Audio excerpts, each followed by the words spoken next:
I want to kind of give y'all an example of why it's good to read the codes in your state statutes. And I'm gonna use my situation as an example of what I'm talking about here.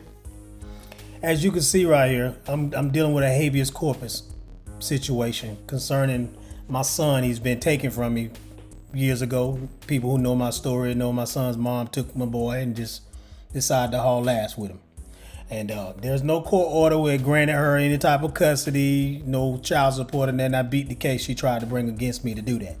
Okay, but my journey has been trying to find out how to actually get my boy back. Okay, I'm not gonna discuss my strategies on this public forum because this is, of course, these videos are actually on just for the world to see. Anybody that click on this video can see exactly what I did, and I'm not gonna put my whole strategy on this video. Okay, so if I'm talking to somebody privately, that's different, but I'm not doing that on this video. Y'all already know. You never want to educate the enemy. Okay, right here. I'm making this video. This is just an example of the things that I tell you can actually use. You can use this to prove my point that the state statutes teach you how to play the rules of the game. It's just like when you play Monopoly, when they say your straw man is, they say like they say the codes only apply to the straw man. It don't apply to the living man and woman. I'm like, then nobody can really rebut the question. Who else gonna read the damn state statutes other than the living man and woman? Because the legal fiction can do no thing. That's the vessel that you use to play the game. It's just like when you playing Monopoly and you using the dog or the shoe or the iron. Those are like representations of the straw man, of the all caps name. But you're using those pieces on the board to play the game. But you still have to read the instructions. You can't expect for the dog, the iron, or the shoe to read the damn instructions to the board. You got to read it because you're the one playing the game, and you're using your name, the all caps name, or whatever entity name. It could be your LLC or any other name, your trust name, whatever name you have, whatever name you're using it to bring a suit against someone, or whatever suit you're using, whatever entity you're using to defend that you're defending, or whatever. If your name, your business or your entity is the defendant, bottom line is those are the vessels you're using to conduct business. But you as a living man or woman have to read these codes in order to know how to play the game. Okay, this thing right here starts right here. This is the breakdown of a habeas corpus, for instance, and I'm just going to browse these things. I'm not going to go all the way through it.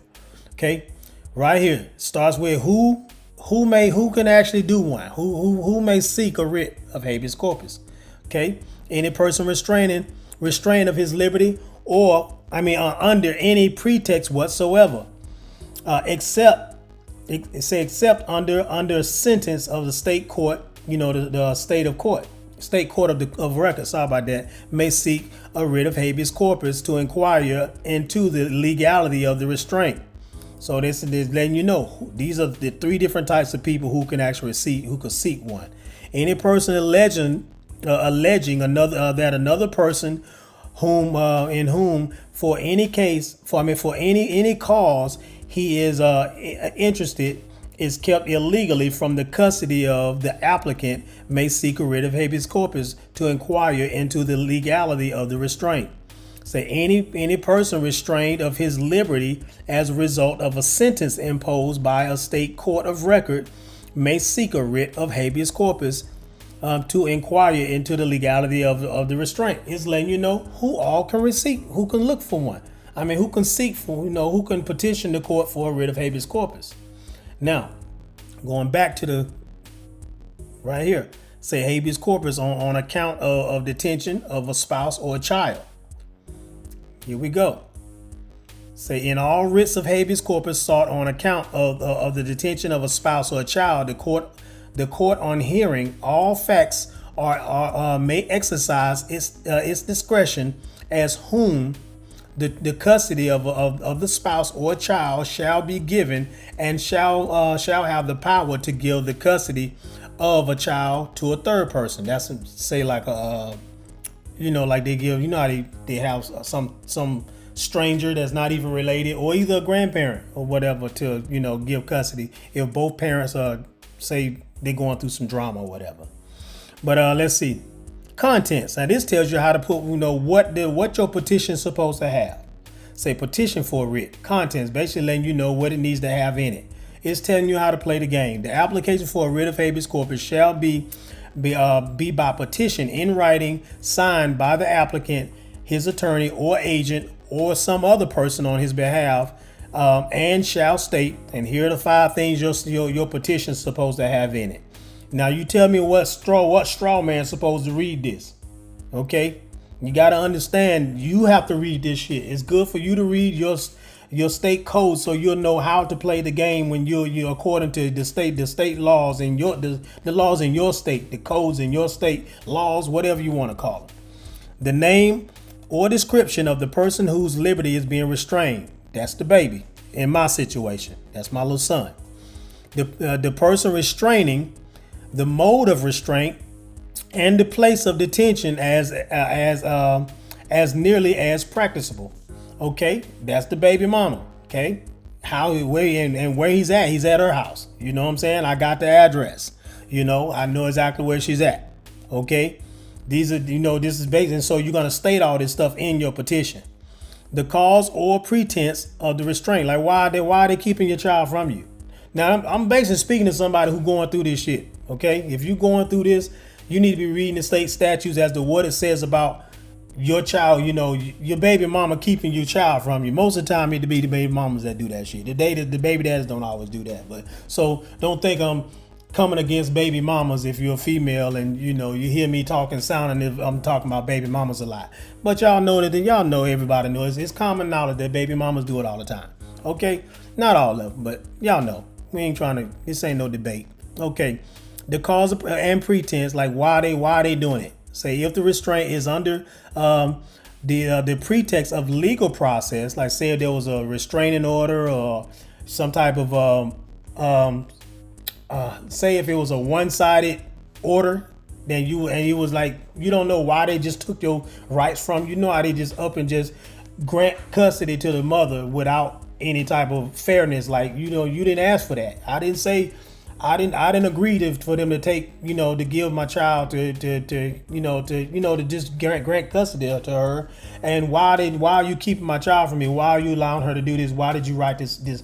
Why did you sign this order? If it's a court order of some sort and you're going to attach that to it, it's a copy of the process must be annexed to the petition if this is within the power of the applicant. So if you got to, if they say if they, just granted her custody without any evidence that you are unfit, then you need to have a copy of that to your with your petition attached to it. Okay, it says a distinct averment. That's an affirmation. In case you wonder what that means. A distinct affirmation of the alleged illegality in the restraint or any other reason why the writ of habeas corpus is sought. You're requesting one or looking for one. That's what sought means. And a prayer for the writ of habeas corpus. That's what you're gonna write at the end of it. You're praying for a writ of habeas corpus. Okay, you're just stating it. So it's just letting you know how you need to put it together. Okay, so people always that's why I tell y'all, stop looking for people to type up you a template. Read them damn state statutes. They tell you what you need to put on there. Petition for writ is a verification to whom presented. It's telling you everything you need to do. A petition for a writ of habeas corpus must be verified by oath. So now it's basically going to be an affidavit in the affidavit form. You're swearing under penalty of perjury that this is what's going on. Me myself, anytime I do that, I'm gonna make sure I got witnesses that's gonna sign mine, because according to the maximum of law and Bible scripture, every word shall be established by 2 or more witnesses. So, that's why I do that. You can do that if you want to. If it don't say that in your state statute, chances are it probably won't say it, because it don't say it here too. But that's what I do, because I like my stuff to be verified. I like to have witnesses to sign off on mine as well. Okay, especially people with, firsthand knowledge, but it's on you.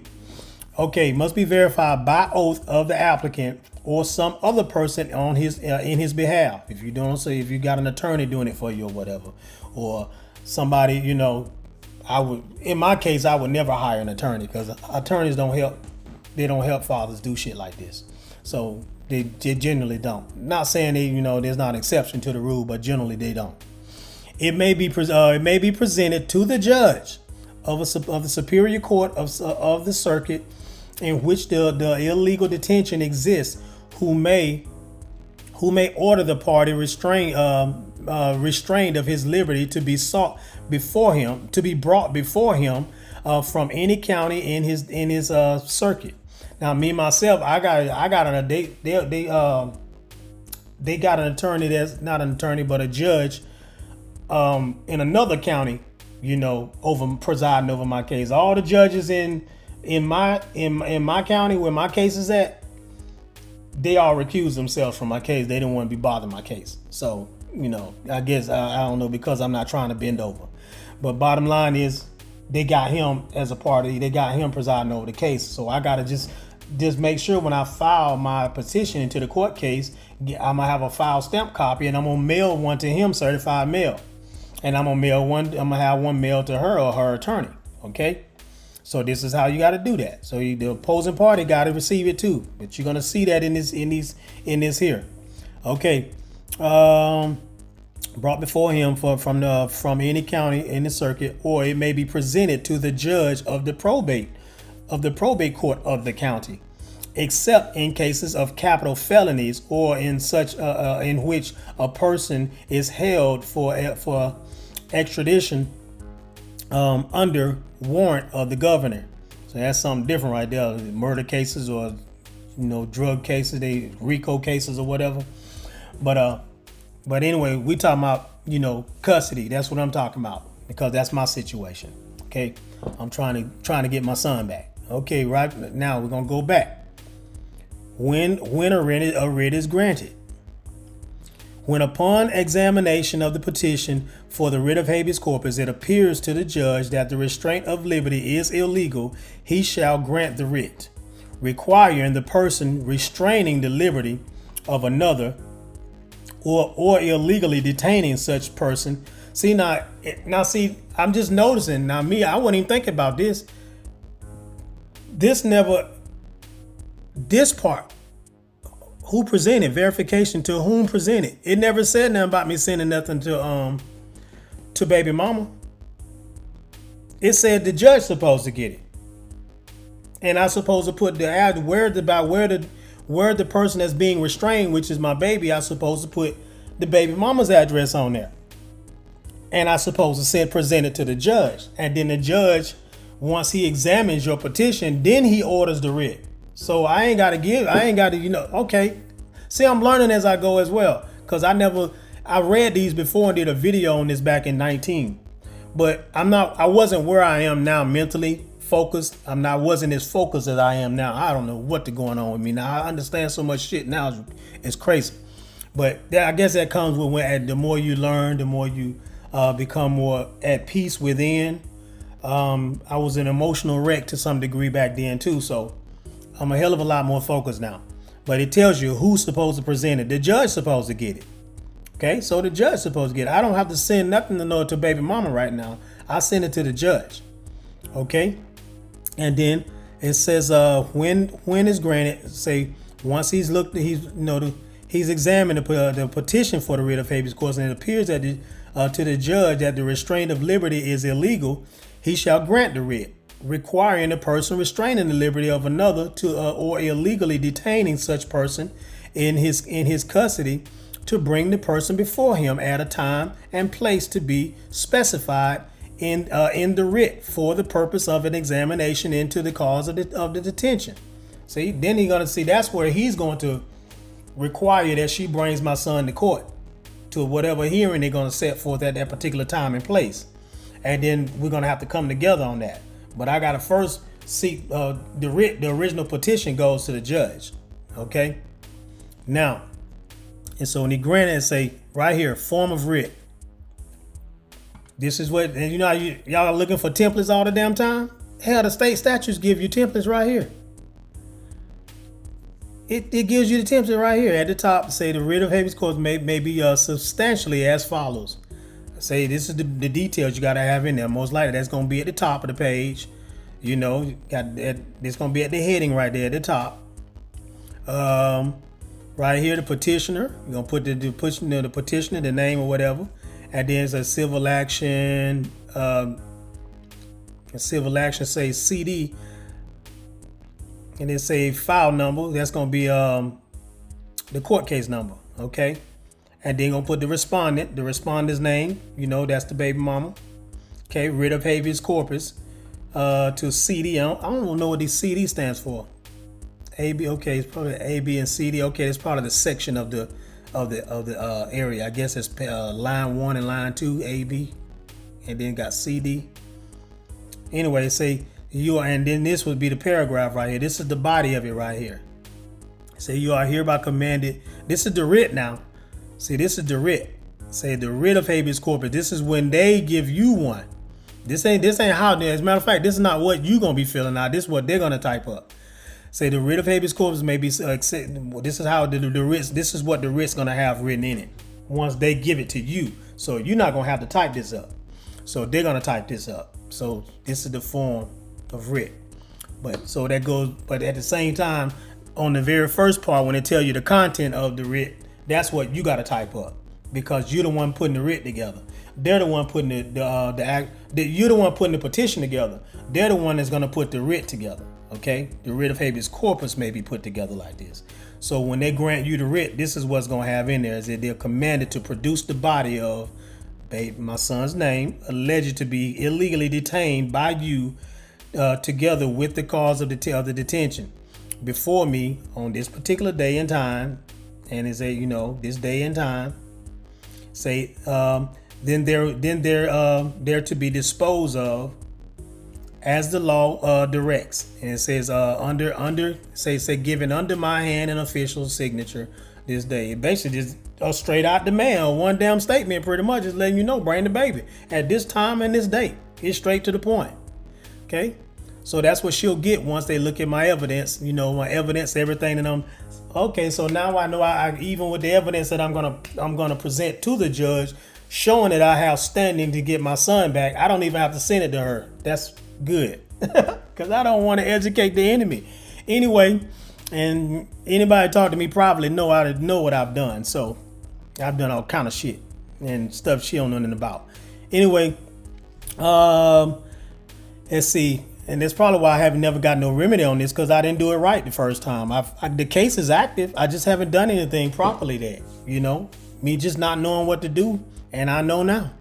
See, return day for writ. Let's see. The return day of the writ of habeas corpus in civil cases shall always be within 20 days after the presentation of the petition therefore. Say, the return day of the writ of habeas corpus in civil cases shall always be within 20 days after the presentation of the petition therefore. Okay. I'm thinking, y'all. Give me a second. The return day of the writ in criminal cases shall always be within 8 days after the presentation of the petition therefore. The return day.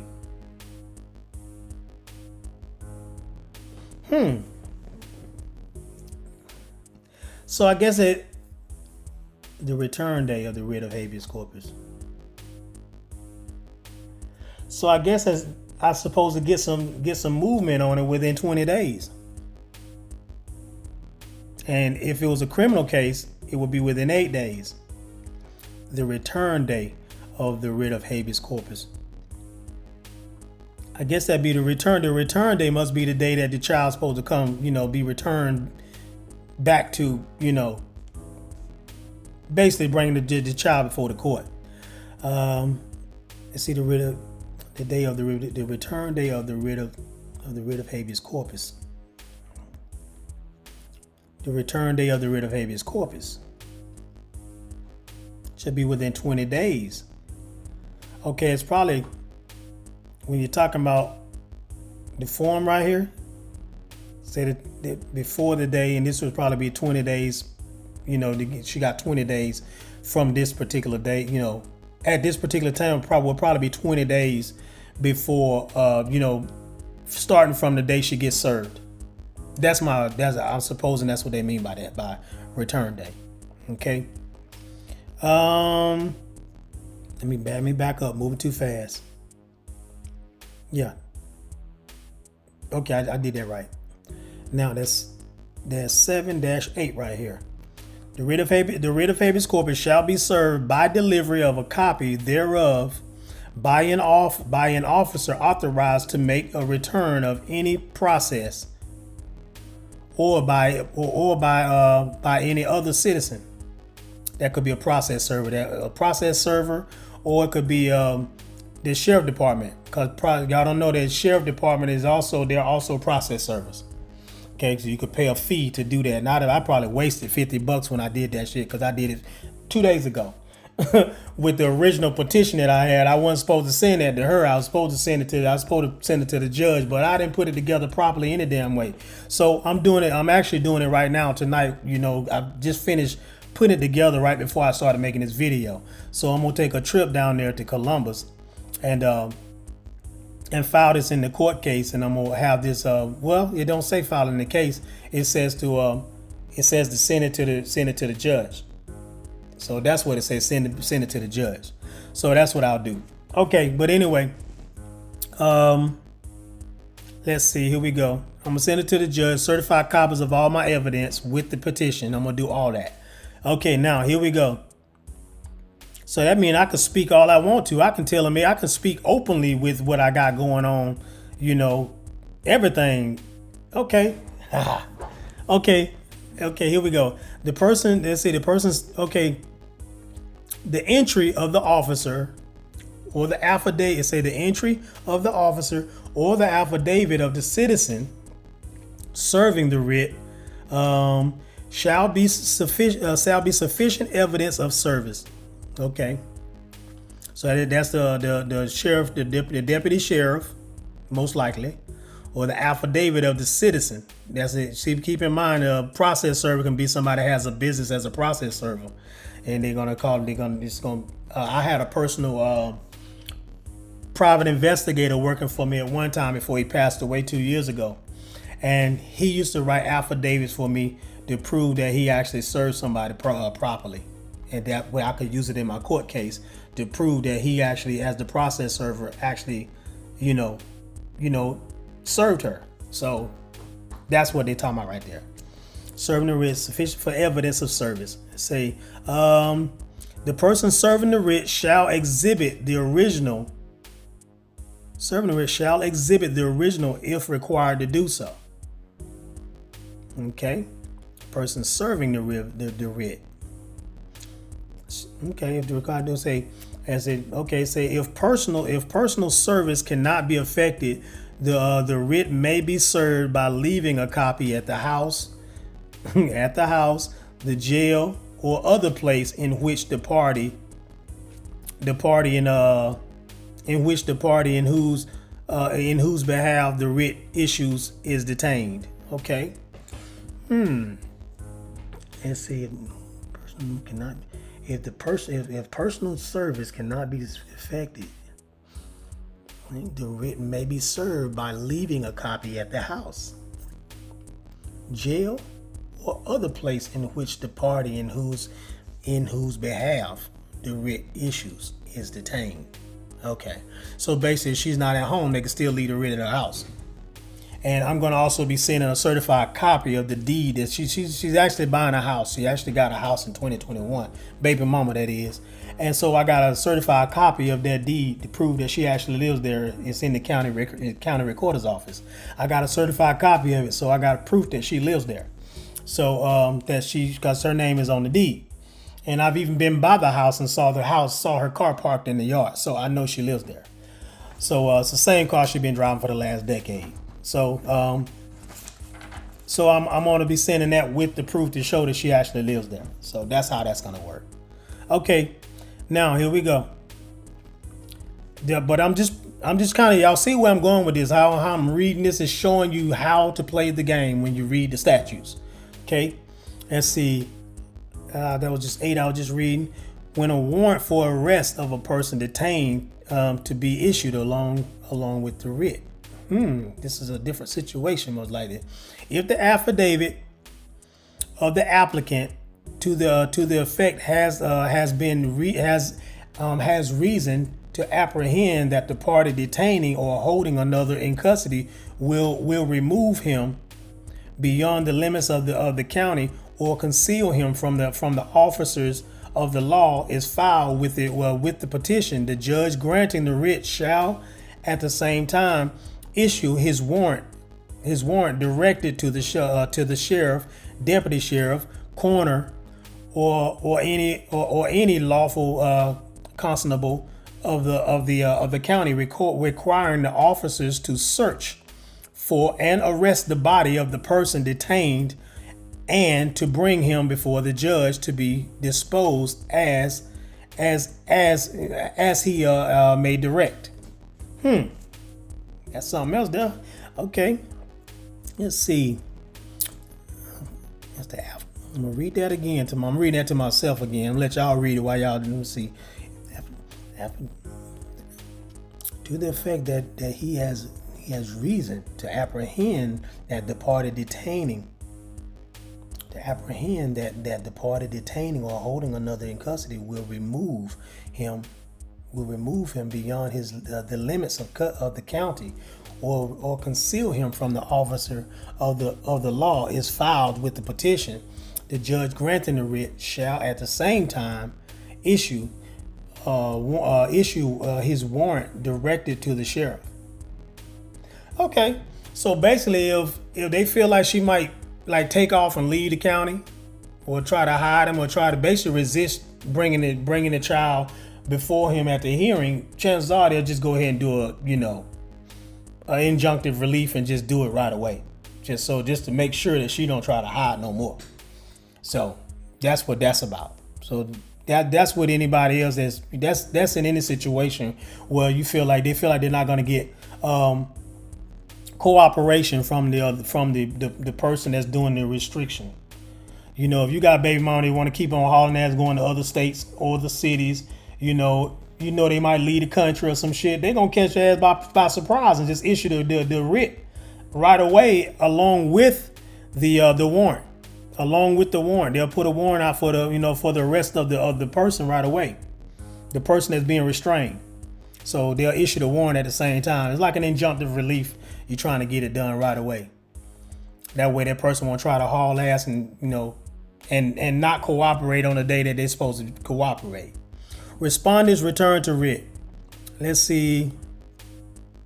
No, this is what I was supposed to write. Number 2. Respondents return to writ. Say when and where made. Say the return of the party served, baby mama, with the writ shall be made at the time and place specified by the court. 2 days from the time of service shall be allowed for every 20 miles which the party has to travel from the place of detention to the place appointed for the hearing. If service has not been made a sufficient time before the hearing to cover the time allowed in this code section to reach the place of hearing, the return shall be made within the time so allowed immediately after the service. Okay, so basically, y'all see where I'm going right here. It's telling you the exact everything. It's telling you any situation. They cover every situation concerning this process of a habeas corpus. And the straw man cannot read this. Only you, the living man or woman, can read this. As a matter of fact, corpus talking about the body, okay? It's not talking about legal fictions, okay? Every return to the writ of habeas corpus shall be under oath. Say if the custody or detention of the party on whose behalf the writ issues is admitted, his body shall be produced unless prevented by providential cause or prohibited by law. Okay. So I don't have to go through all this, but I really just kind of want y'all to see exactly where I'm going with this. Let's see. I guess I might as well read it since I'm halfway through it, and so some of y'all might be going through this. So I might as well just go ahead and make the whole video about the habeas corpus anyway. Let me see. I already read that one, I think. Yeah, I read that one. That's 11. 12. 9, 14, 12. Respondents return to writ. Statement of transfer of custody. Procedure when transfer made to avoid writ. If the return denies the custody or detention of the person in question, it shall further state distinctly the latest date, if ever, at which the custody was had, and when and to whom the custody was transferred. Like if somebody was locked up and you thinking, say you got a Uncle Bubble who was locked up in the county jail or whatever, in ABC County jail, and then he was transferred to EF county jail in another county. They have to make sure they make a statement of where we had him from this particular date to this particular date. We transferred to him to this particular time, to this particular location, at this particular time, on this particular date. That's basically what they're telling you right there. They have to make it clear where is the body of this person. If it appears that the transfer of custody was made to avoid the writ of habeas corpus, the party making the return may be in prison. So if they try to hide the body by trying to transfer them somewhere else, just so they won't have to do they unask the body, they can go to prison for that. Okay. And that's with any situation. If my baby mama try to haul ass and go to another state, another county to avoid getting that writ of habeas corpus, she can go to jail for that. Say in the discretion of the judge hearing the case, until the body of the party kept or detained is produced. So you're gonna ask that body, or your ass go to prison. Bottom line. So that's what they're telling you. They're trying to avoid getting the writ served to them. They can go to prison. So they better go ahead and ask the child. Okay. Production of legal process. In every case in which detention is justified under legal process, the legal process shall be produced and submitted to the judge at the hearing of the return. So say if you try to do a writ of habeas corpus, and that there was a custody order that was granted to baby mama because your ass was in jail, or whatever, for whatever reason that was justified. As you see, that's the key word. It's justified, and they gave the baby mama, they find you was you selling drugs or whatever, your ass in and out of prison because you some gang shit or whatever, and she got proof of that, and they granted her custody of the child, and the legal process was justified under legal process. Then all she got to do is produce that court order to prove this is why he ain't seeing the child, because this is what's going on, and I presented that to the courts and they put that in the order. So then that'll shut your case down, because she justified for keeping the child from you. If you done did some fuck, she has proven you to be unfit. Put it like that. I'm just gonna say it like that. We ain't talking about no empty accusations that a lot of baby mamas do use. They will do that sometimes.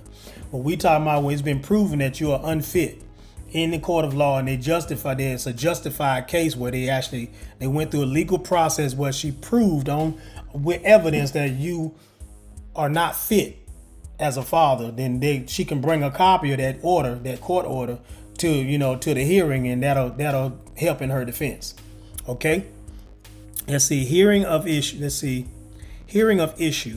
If the return denies any of the material facts stated in the petition, or alleged other facts upon which issue is taken, the judge hearing the return may, in a summary manner, hear testimony as to the issue, and to that end he may compel the attendance of witnesses and the production of papers. May adjourn the examination of the question or may exercise any other power of the court which the principles of justice may require. Okay, both of y'all just in there arguing. We're gonna deal with it a case by case situation. Let's see. To whom notice of hearing given? Okay. If the person who is the subject of the petition for the writ of habeas corpus is detained upon a criminal charge, okay, that's somebody that's in jail. That's filing a writ of habeas corpus. They got an attorney doing that, and the district attorney is in the county. He he shall be notified of the hearing. If he is not, the notice shall be given to the prosecutor of the criminal charge. Okay, let's see. When a person not to be discharged.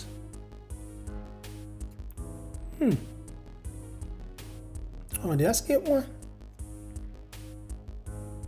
No, I didn't. That's 15. We're on 16. When person not to be discharged. No person shall be discharged upon the hearing of a writ of habeas corpus in the following cases. When he or she, when he is in prison under lawful process issued from the court of competent jurisdiction, unless the case is one in which bail is allowed and proper bail is tendered. Number 2, by reason of any irregularity in the warrant of commitment, a warrant or commitment where the same substantially conforms to the requirements of law. Number 3, for want of bond to prosecute. So you need a bond. So you need a bond to get out of there. You can bond out. You just ain't got money to bond out. But anyway, that's what that sounds like to me anyway. So when a person is in prison under a bench warrant, which is regular upon its face, by reason of any any misnomer in the warrant or commitment, when the court is satisfied that the person detained is the party charged with the offense.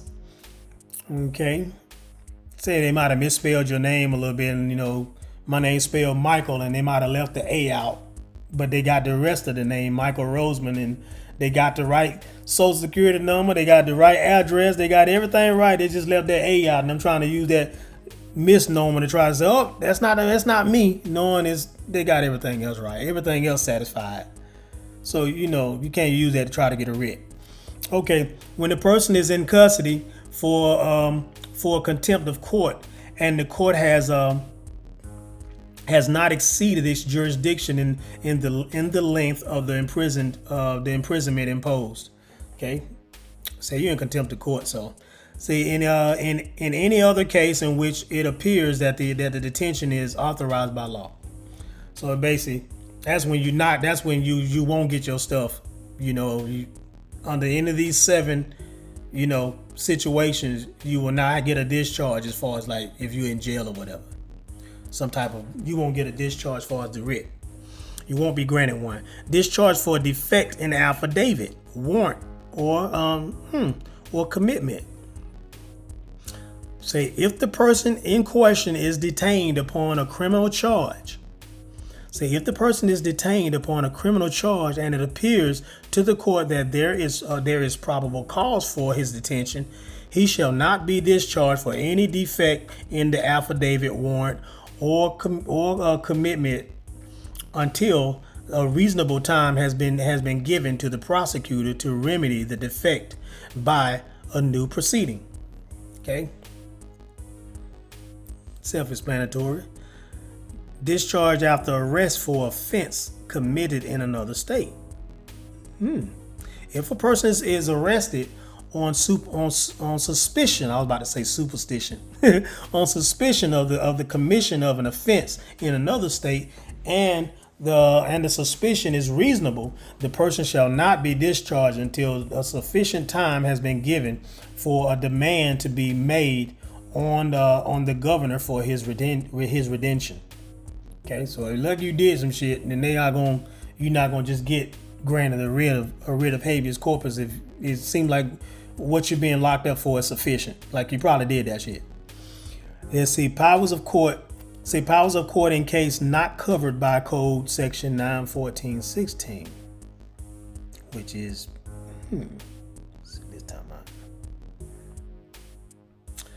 let's see, in cases other than those specified in Code Section 914.16, 914.17, and 914.18, the judge hearing the return shall discharge, remand, or admit the person in question to bail or shall deliver him to the custody of the officer or person entitled thereto, as the principles of law and justice may require. Yes, sir. Let's see. Recordation of proceedings by clerk of court. In all habeas corpus cases, the proceedings shall be returned to the clerk. Shall be returned to the clerk of the Superior Court of the county, the judge of which heard the same, or to the probate court of the case has heard. Or to the probate court if the case was heard by the judge of the probate court, and shall be recorded by such officer as are other cases. Say for such services the officers shall receive the fees provided by Code Section 15,677. Let me see. Look that up. My nose ass want to see what they get paid.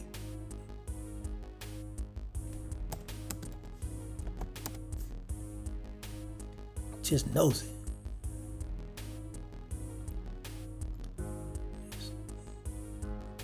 Shit, ain't got no numbers on here anyway. I'm not finna read all that to find out.